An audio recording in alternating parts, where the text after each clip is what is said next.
Muito bem, 8 horas e 36 minutos, 8h36. Alex Silva, qual é a informação para o ouvinte da PAN, Alex? Ô, Pitoli, vamos então já começar com essa declaração do Bolsonaro chamando o Lula de usurpador, Pitoli.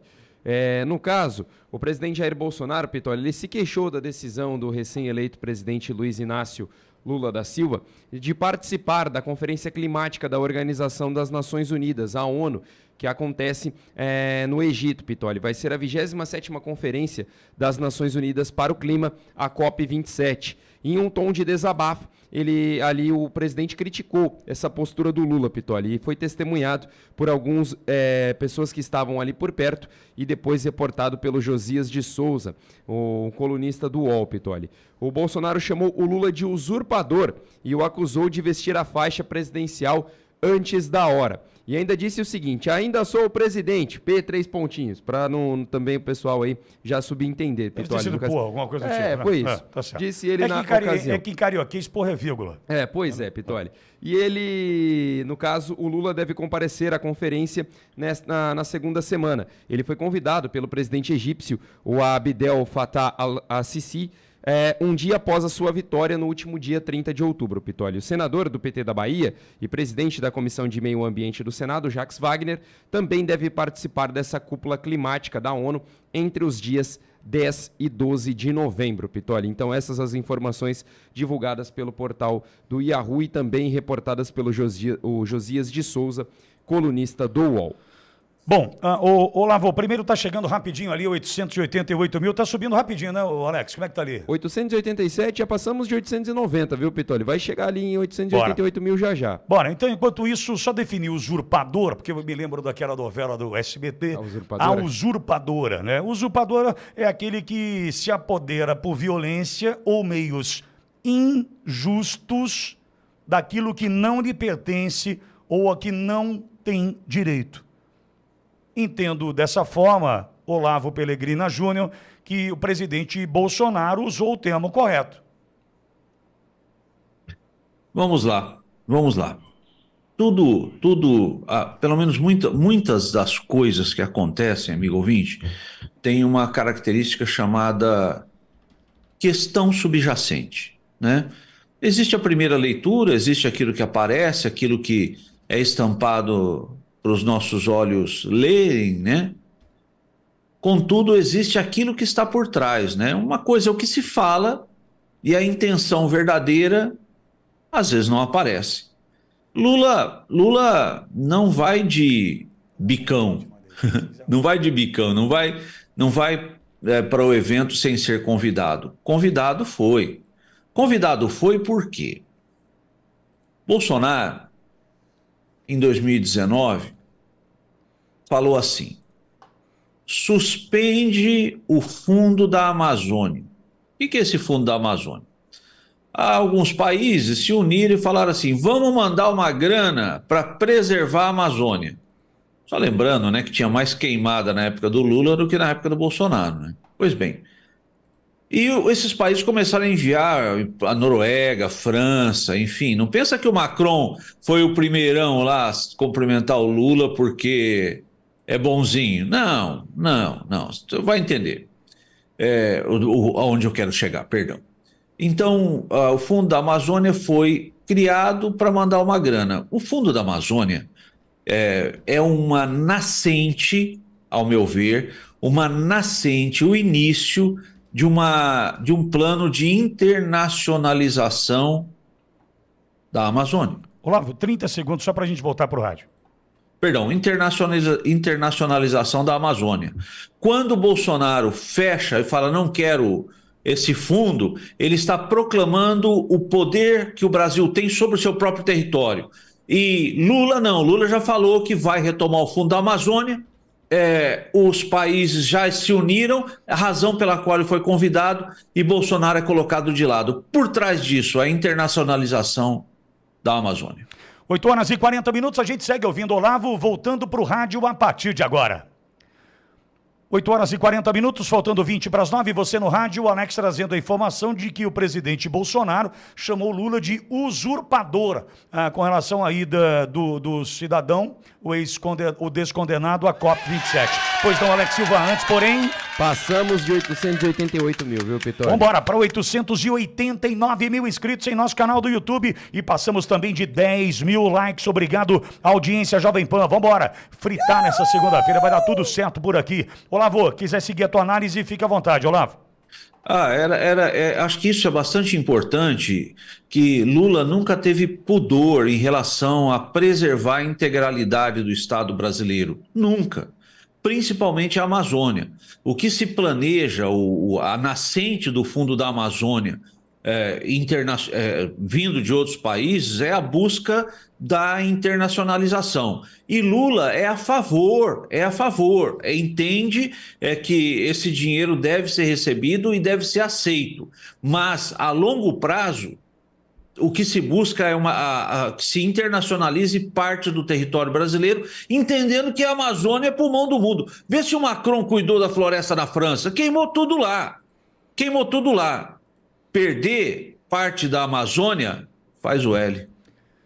Olavo, e eu repito um comentário que eu fiz aqui na sexta-feira com relação à Amazônia, do Fundo da Amazônia, que o Supremo Tribunal Federal diz que o Bolsonaro tem que retomar o fundo, utilizar o fundo, tem 3 bilhões de reais em 60 dias. O meu comentário foi para o seguinte lado: eu preciso lembrar que o governo federal, em função do desmonte, e tudo premeditado, tá? Por parte do PT, nas gestões Lula-Dilma, nos 14 anos aí de Lula-Dilma, a gestão do PT diminuiu a participação do Estado para fazer com que crescesse a participação de ONGs na Amazônia. E por que isso? Por que não dar a chance para servidores concursados, né, INCRA, FONAI, Ministério do Meio Ambiente? Por que não? Porque é muito mais interessante, financeiramente falando, criar uma estrutura de ONGs que cobram de 20% a 60% de taxa de administração. Amigo, sabe o que significa isso? Num fundinho que tem 3 bilhões de reais ali esperando para ser queimado, utilizado, 3 bi. Se você pegar, né, 40%, a gente está falando de 1 bilhão e 200 milhões de reais. Repito, 1 bi e 200 a média, entre 20 e 60. Se quiser 60 milhões, 60% já para chutar o pau da barraca, a gente vai para 1 bi e 800, 1 bi, B de bola, e 800, que vai para a ONG, ou para essas ONGs, que cobram, repito, de 20% até 60% de taxa de administração, amigo. E é por isso agora que Lula e o PT, voltando à cena do crime, vão trabalhar dessa forma com a Amazônia. É claro que vão, claro. Não, abre a porteira novamente, amigo.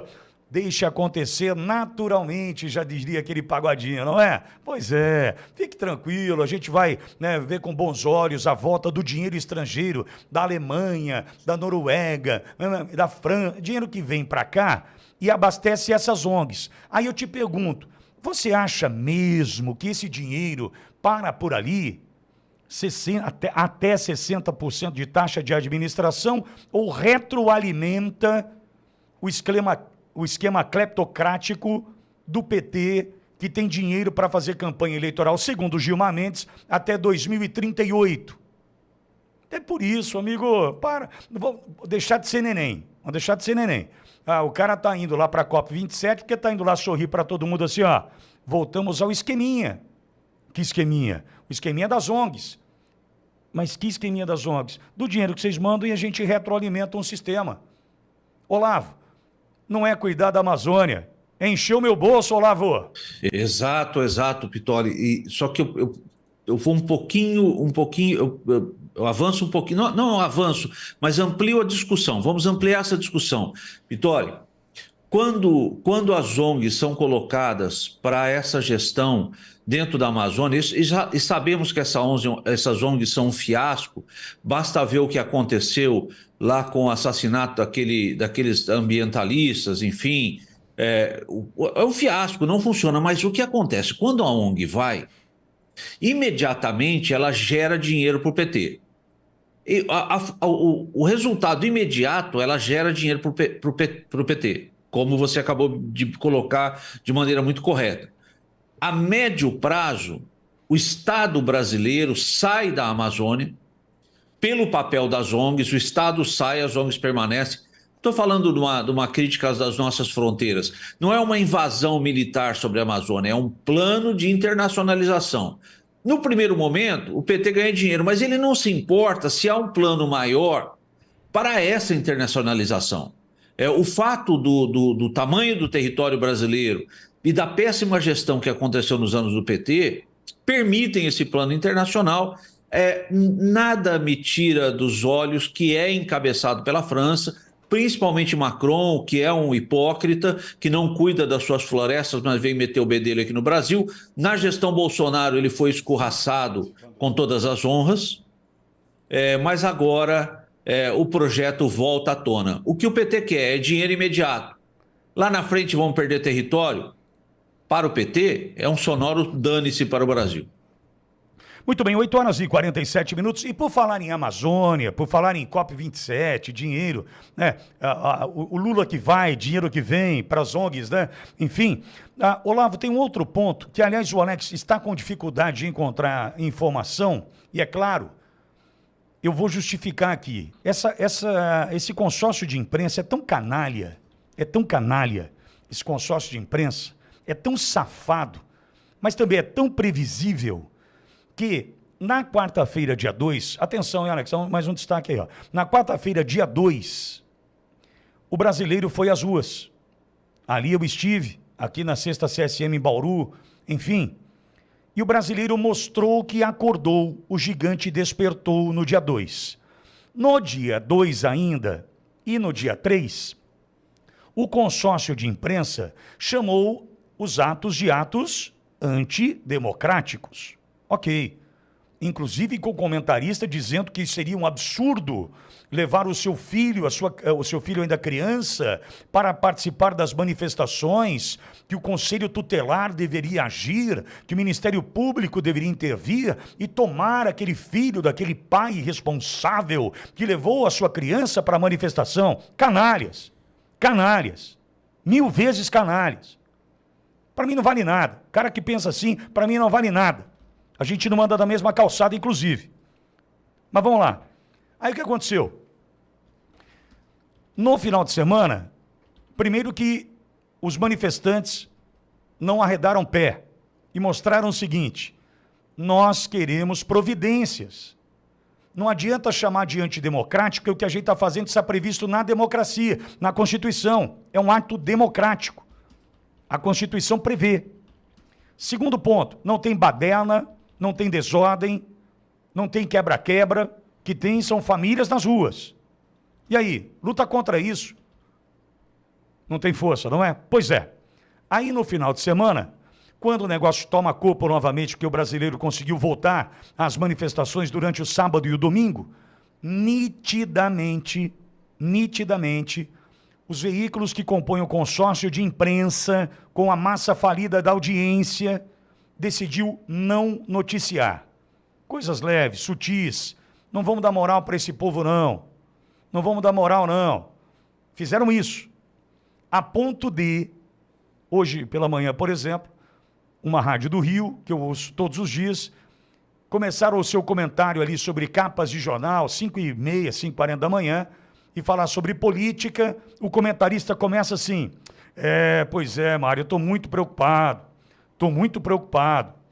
Eu achei que ele fosse falar ainda num discurso de atos antidemocráticos. E ele dispara assim: estou muito preocupado com a PQ21, a nova variante da Ômicron. Para de ser safado, bicho. Para com isso. Sabe, isso aí é ser tão baixo, é ser tão rasteiro e não admitir que o brasileiro está nas ruas, mesmo porque provavelmente Globo, Folha, UOL, os maiores aí desse consórcio de imprensa, sentiram a porrada do brasileiro, entre aspas, é claro, quando este não arredou pé. Eles contavam com uma manifestação que parasse ali no dia 2. Entretanto, ontem, nós vimos Brasília com mais de 150 mil pessoas. E os caras minimizando estas manifestações, a ponto de não ter informação. O Alex vasculha aqui portais, pouquíssimas informações relacionadas aos movimentos deste final de semana. É porque esse consórcio é safado mesmo. Aí, ontem começou a circular áudios, alguns vídeos, tratando de indígenas que estão nas ruas, que estão em estradas. Aliás, a gente tem audiência em Cacoal, Rondônia. Se esse ouvinte puder conversar conosco pelo WhatsApp, sem se identificar, a gente não vai trazer nenhum problema para você. Mas se você em Cacoal, Rondônia, puder conversar conosco sobre a situação aí, o nosso WhatsApp, põe na tela, Edson, por gentileza, 14 98804 0760. Meu amigo de Cacoal participa todos os dias no chat. Se você quiser, por gentileza, sem se identificar, me conta como está a coisa por aí. Meu amigo também de Sapezal, Mato Grosso, que também todos os dias nos prestigia com a sua audiência. Se quiser me contar como está a relação dos indígenas com as manifestações, manda pra gente, Tá aí o WhatsApp da PAN na tela para você do YouTube. E também amigos Dourados, Corumbá, os amigos do Mato Grosso do Sul, do MS, que também quiserem conversar conosco para dizer o seguinte: os indígenas foram para as manifestações para dizer o seguinte. Tem uma declaração que a gente pode resgatar já de uma cidade do Amazonas, onde tem uma aldeia indígena, onde foram votar e deu 0 Bolsonaro. 0 Bolsonaro. E aí uma indígena está na manifestação em Brasília, solicitada, pedido aí pelos seus companheiros de aldeia, para que reivindicasse os direitos destes que naquela urna depositaram votos em Bolsonaro em função do brilhante trabalho exercido pela FUNAI na gestão Bolsonaro e que ninguém fala, é claro. Se fosse ruim já estariam atirando pedras, entretanto como o trabalho foi bom, ninguém fala. Só que pega o trabalho da FUNAI na gestão Bolsonaro e os indígenas aí estão. Só que o Alex não consegue ter acesso à informação porque esse consórcio safado de imprensa não está publicando nada, absolutamente nada, Olavo. E aí a gente parte do fundo da Amazônia, de um governo do PT que já tirou muito proveito disso, de olho na boutique dela, nesse puta dessa grana que vem em função disso, só que está agora contando com essa manifestação do indígena que quer o seu dinheiro garantido do voto que exerceu no presidente Bolsonaro no segundo turno, em especial no último dia 30. E aí, Olavo, indígena causando um clima indigesto, em especial para o Tribunal Superior Eleitoral e para o Lula, que diz defender o indígena, Olavo? O Lula, na verdade, defende o bolso dele, né? Já fez isso uma vez, né? Por que não faria de novo? Vamos, se você me permitir, Pitoli, avançar sobre alguns pontos. Claro. Primeiro, chamar as manifestações de atos antidemocráticos. Espera aí. Democrático é o quê? A parcialidade do TSE? Isso é democrático? As decisões desfavoráveis, nitidamente parciais do TSE, isso é democrático? É democrático proibir de falar de certos assuntos? Censurar pessoas é democrático? Os atos são democráticos. Não democrático é Alexandre de Moraes. Esse não é democrático. Os atos são democráticos. Primeiro ponto é o nome errado. Os atos são democráticos. Um ponto bastante importante, né? Nós imaginávamos, amigo ouvinte, que o consórcio de imprensa se desmontaria após a eleição e que a imprensa fosse fazer esses consorciados fizessem, um trabalho um pouco mais independente, imprensa de verdade, sabe? Não imprensa que come na mão, imprensa capacha, pelega, né? Não. Achamos que ia desmontar, nada. Mas agora repara, ó, eu vou dar o exemplo de um jornal, chama Folha, e você sabe o remanescente. Bom, primeiro, os veículos, nos portais dos veículos do consórcio da imprensa, você não acha notas sobre essas manifestações lícitas, orgânicas da população. Contudo, nesse portal da Folha, e você sabe qual é, não tem uma nota. Mas, amigo ouvinte, sabe qual é a matéria mais lida? Ah, muito bom, né? Não é uma matéria que não está aqui na capa, é notinhas anteriores. Bolsonaristas convocam greve para segunda. Essa é a primeira mais lida desse jornal que não coloca as notas na Folha. Olha que interessante. Olha que interessante. A população busca a notícia, mas nós estamos sob censura. O que se busca, o que o consórcio de imprensa articulado com Alexandre de Moraes, não, essa é a minha opinião. Consórcio de imprensa articulado com Alexandre de Moraes buscam fazer com que as pessoas cansem, que os manifestantes cansem. Como? Não dando notícia, não falando, não mostrando o reflexo dessas manifestações, taxando de antidemocráticas, chamando o manifestante de bandido, né? Não, a palavra não foi exatamente bandido, me fugiu agora a palavra exata.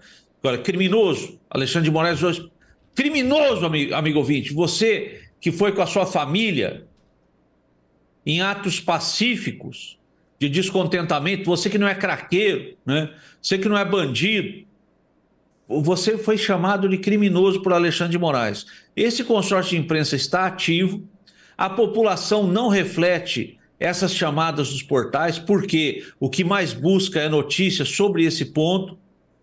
Não são criminosos, são brasileiros dignos e honestos. Criminoso, amigo ouvinte, é juiz que se vende.